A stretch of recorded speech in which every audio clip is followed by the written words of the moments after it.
this. I accidentally already colored this, so I'll go through what I colored and you should add this to your picture. So quadrilaterals are four-sided shapes. We're going to go through all of these shapes throughout the unit, but we're starting with parallelograms. So specifically with parallelograms, there are some key information that we need to go through. So what makes a parallelogram is actually two sides. The sides are all parallel because it's really parallel lines that are going to be cut by a transversal, but instead of just one transversal, there's two transversals. So these are parallel and these are parallel. If I erase all these extra little pieces, that's what creates the parallelogram. So that's the reason why opposite sides are parallel, is because it's literally made by two sets of parallel lines. The next thing that is here that we actually colored is opposite sides are congruent. So the top is congruent to the bottom. So if I knew one was 12, the other one would also be 12. The sides are congruent. They're not all the same, but tops are congruent, sides are congruent. So 5 and 5. Opposite angles are congruent. So corners, opposite corners, if this was 30 degrees, this would automatically also be 30 degrees. If this was 150 degrees, opposite angle would also be 150 degrees. So opposite angles are congruent. The last thing we colored was consecutive angles are supplementary. So meaning consecutive means next to each other. These two angles add to make 180. So if I cover this up, half of it would make 180. The other half, you have an acute and obtuse, they also make 180. This applies to also the tops and the bottoms. The top two add to make 180 and the bottom two add to make 180. So as long as you have an acute angle and an obtuse angle, they're adding to make 180. The last thing we put in with our pencil, we didn't color, is that the diagonals bisect each other. This is not creating angle bisectors. So this is not 30 degrees and 30 degrees. What it is it's cutting the distance, the length in half. So if I know the whole thing is 12, that means each piece is 6.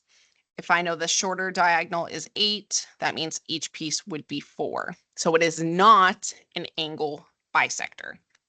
So if we go to our second piece of paper, which is our properties of parallelograms, the first thing we're going to do is summarize all of the properties that we just talked about.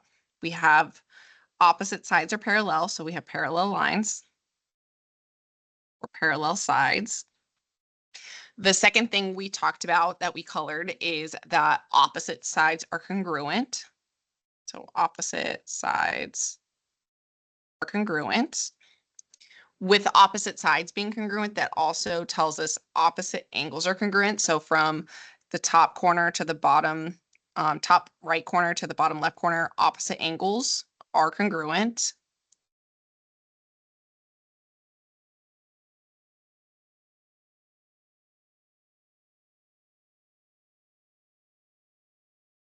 If same side angles equal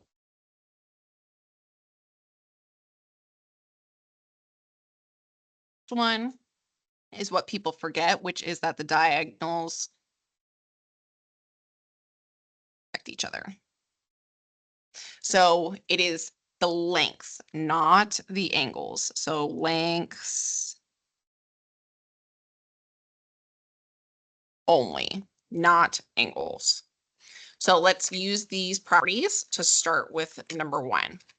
So number 1, we have a picture.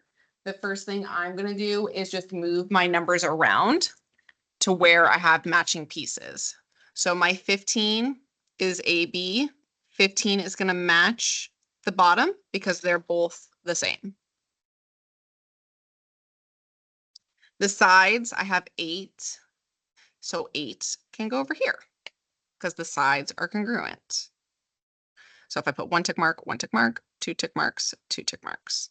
Now I have, if I'm looking on the inside, I have 68. 68 is opposite. Angle D is opposite of B. So these are congruent angles. And then to find A and C, which is the last pieces of information that we need, is you're looking same side angles. So if I cut it in half, these two angles add to make 180. If I cut it in half the other side, these two add to make 180.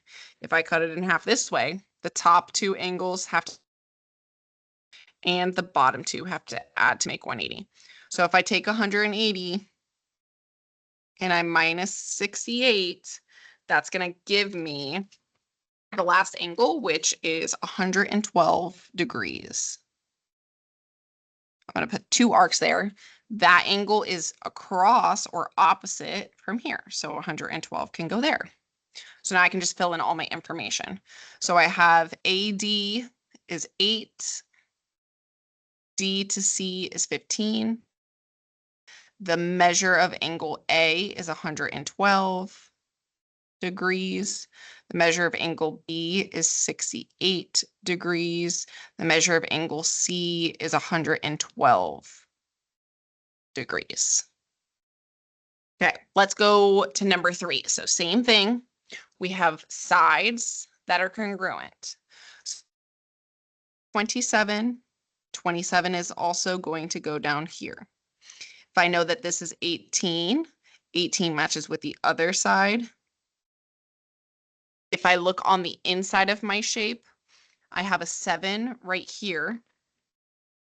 My diagonals bisect. So if this is 7 can automatically be placed on the other side because they match, because the diagonals are bisecting each other. And then this one has a weird piece of information right at the bottom. It says RT is 30. So if from R all the way to T is 30, a length of 30, that means each piece is technically 15 because it's cutting it in half. So if I go through and answer all my questions, U to T is the bottom, which is 27.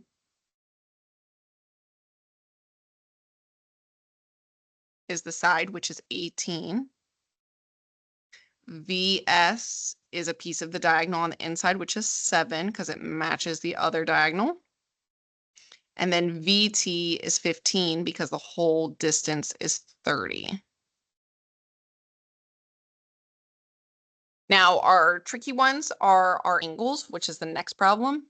So the sides should not be terrible. The angles are where it's a little bit more difficult. So for number 4 is talking about this parallelogram here. It tells me I have 21. Automatically, everybody wants to put 21 right underneath it because they think that those match because it's an angle bisector. It is not an angle bisector. So what you actually need to do is you're going to take this 21, and just like we have parallel lines cut by a transversal, and we used to jump across the transversal, this angle would be congruent to this angle jumping across the transversal. They're alternate interior angles. We're doing the same thing. We have parallel lines. So here's our parallel lines. It's cut by a transversal. So 21 is jumping across the transversal and is actually going to end up underneath D. So opposite angles are still congruent, but we also need to jump across the diagonal. So 21 is here, 21 is here.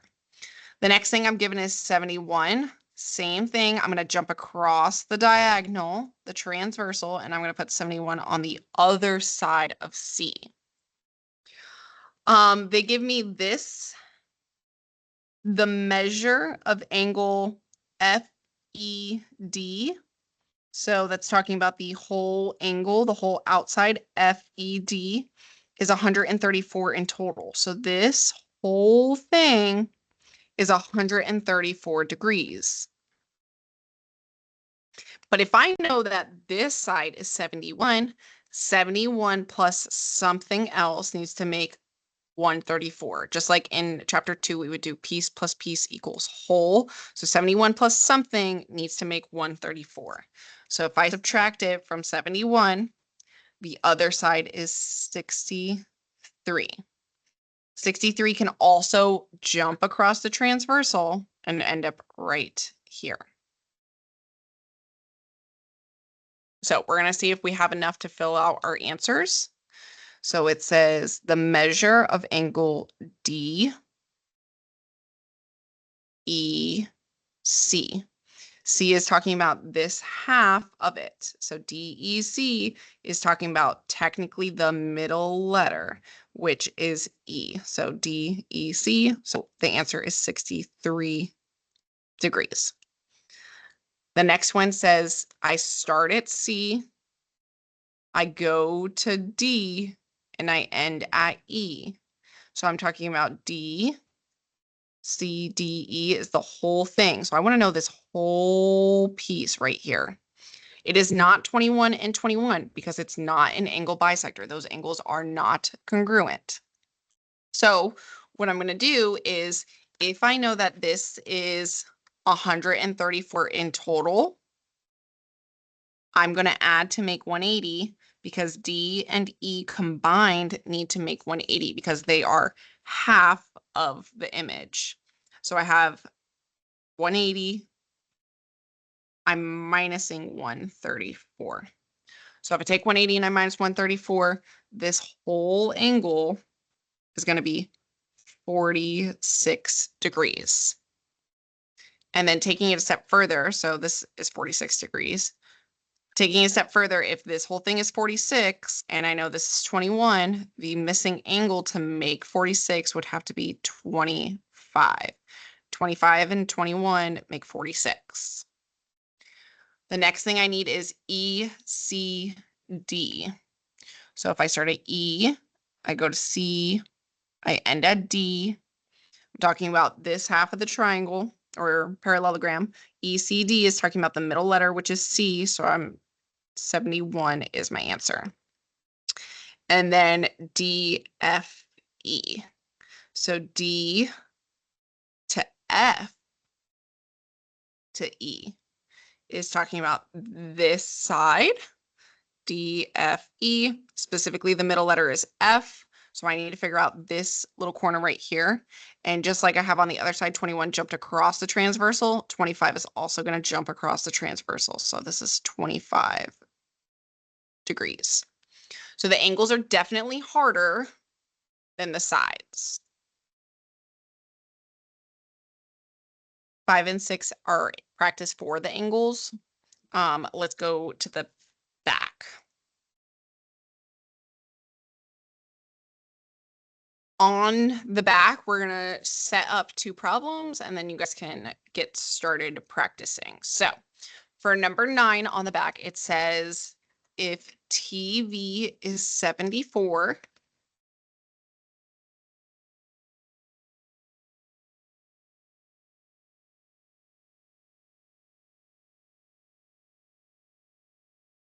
and it says WV is 4x plus 1.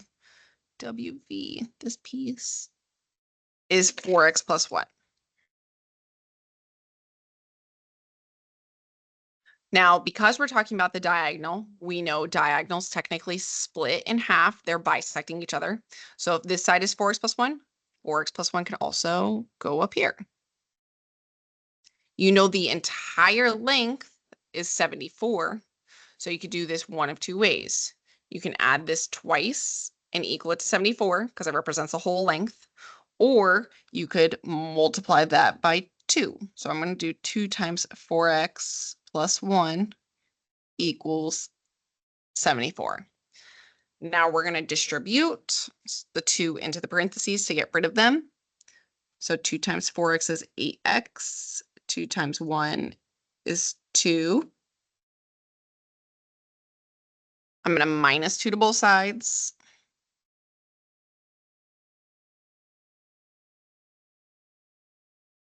And then I'm going to divide both sides by 8.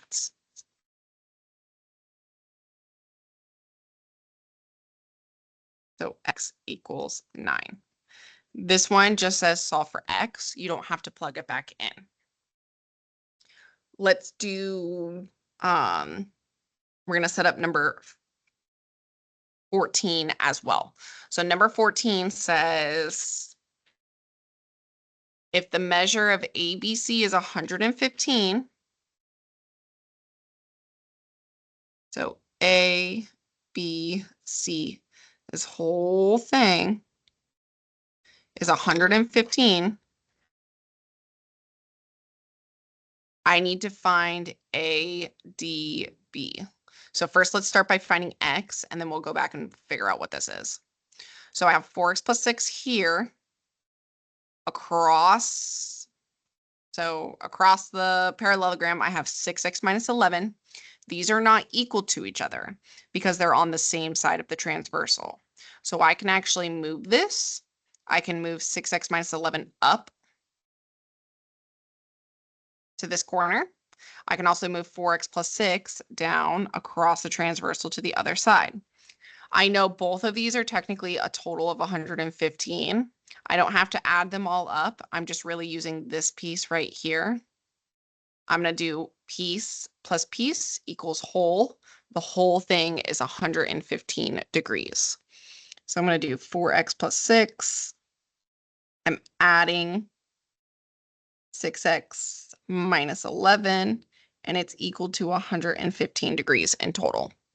So because my equal sign is over here, I can combine like terms. So 4x and 6x come together to make 10x. If I combine 6 minus 11 or 6 plus negative 11, I'm minusing, I get negative 5. So I'm going to add the 5 to both sides because opposite of negative is positive. So we get 10x equals 120, and then divide by 10. X equals 12.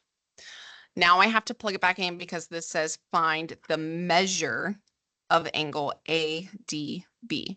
So I've started at A, I go to D, B is cutting it in half. So I'm looking at this half of the picture, and I'm looking at the middle letter, which is D. So I need to find this guy right here. ADB is that whole thing. I'm just looking for D. So I'm going to plug it in to this angle right here. So 6 times 12 minus 11.